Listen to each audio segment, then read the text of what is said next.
Siria sigue siendo objeto de análisis desde todos los puntos del planeta donde se reúnen personas a hablar sobre la realidad que acontece en el orbe. Fundamentalmente lo hemos visto en Canadá recientemente y lo hemos visto ahora desde China. Vamos a conocer qué se piensa desde Siria, desde el lugar de los hechos. Hisham Warnouf, nuestro corresponsal.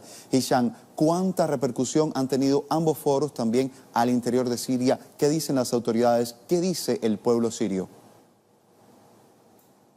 Sí, buenos días, Giovanni. Saludos, amables televidentes. Realmente las autoridades, al igual que la población civil, afirman que todas las declaraciones que surgieron en estos dos encuentros o foros evidencian la realidad de los hechos, la versión de Damasco sobre la crisis que azota al país desde hace más de 7 años. Evidencian que en Siria nunca hubo una guerra civil, sino una lucha geoestratégica entre las grandes potencias, entre los diferentes países implicados en la guerra terrorista que azota Siria, sobre todo Estados Unidos y sus aliados europeos, regionales y árabes que intentan derrocar a la fuerza al legítimo gobierno del presidente de Siria, Bashar al-Assad, fragmentar al país árabe al servicio de sus intereses energéticos, ya que Estados Unidos, como afirmó el canciller de Rusia, Sergei Lavrov, no pretende salir de Siria a pesar de las declaraciones del presidente de Estados, Donald Trump.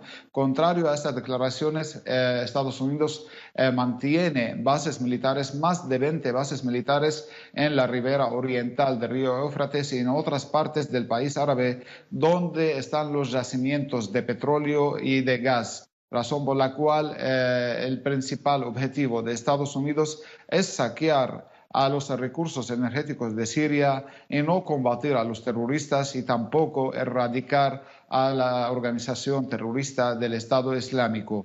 Es una excusa que emplea en conjunto con la coalición internacional que lidera para la supuesta lucha contra el Daesh, con el fin de atacar y destruir la infraestructura de Siria, debilitar al país árabe y así mantenerse de forma ilegal en territorio sirio, como dije, para saquear sus recursos. Eso es lo que dicen la población civil y las autoridades, al igual que sus aliados rusos, que afirman también y critican que Estados Unidos anunció que no pretende ayudar en la restauración de Siria, sobre todo las zonas que están bajo control del presidente de Siria, Bashar al-Assad, o el gobierno del presidente de Siria, afirmando que esta postura realmente es una postura hostil y no ayuda a superar la crisis en el país árabe. Pero afirmó también que la situación económica, al igual que la reconstrucción de Siria, requiere de mucho tiempo y muchos recursos, pero ello depende de conservar la soberanía y la integridad territorial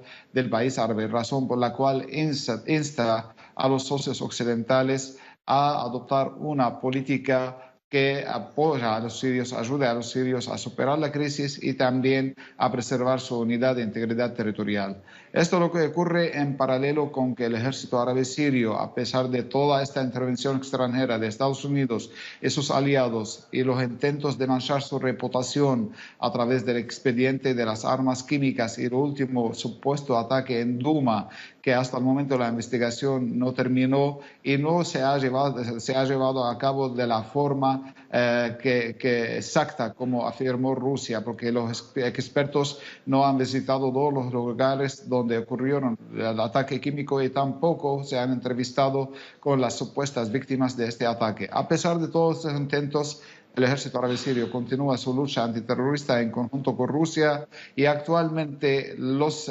combates se centran en los suburbios al sur de Damasco, donde el ejército sirio intenta expulsar a los terroristas del Estado Islámico y el Frente al-Nusra y así asegurar todo el perímetro de Damasco, como lo hizo con Ghouta Oriental y la región del Kalamón en la parte noreste de Siria. Por último, hay que destacar la reunión de Bruselas que está en marcha, que se dio inicio el día de hoy, se prevé dure 2 días, con respecto a la situación de los refugiados sirios en la reconstrucción del país y la suma de dinero que los donantes pretenden tener para ayudar a Siria. Supuestamente son 6 1.000 millones de dólares que pretenden obtener de los países donantes para las 85 organizaciones internacionales y no gubernamentales y humanitarias reunidas en Bruselas, pero esta suma de dinero no es suficiente y nunca se ha pagado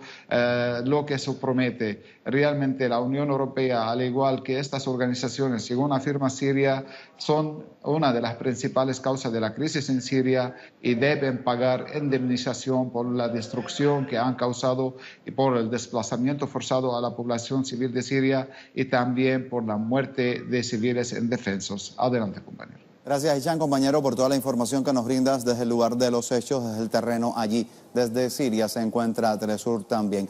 El canciller ruso, pues, dijo más. Aseguró que Estados Unidos no tiene intenciones de retirarse de Siria. Escuchemos cómo fue que lo dijo. A pesar de sus promesas, a pesar de las declaraciones de Trump, Estados Unidos, de hecho, se está asentando activamente en la orilla del este del Éufrates y no va a retirarse de allí, donde están creando autoridades locales. Por cierto, es alentado por el presidente francés, que recientemente ha declarado que Estados Unidos no debe abandonar Afganistán y que la coalición estadounidense debe permanecer allí hasta que se cree el orden en Siria. Por supuesto, un orden que se adaptaría a los países occidentales. Esto es una obvia injerencia de los asuntos internos y una violación de todas las normas imaginables del derecho internacional y las propiedades.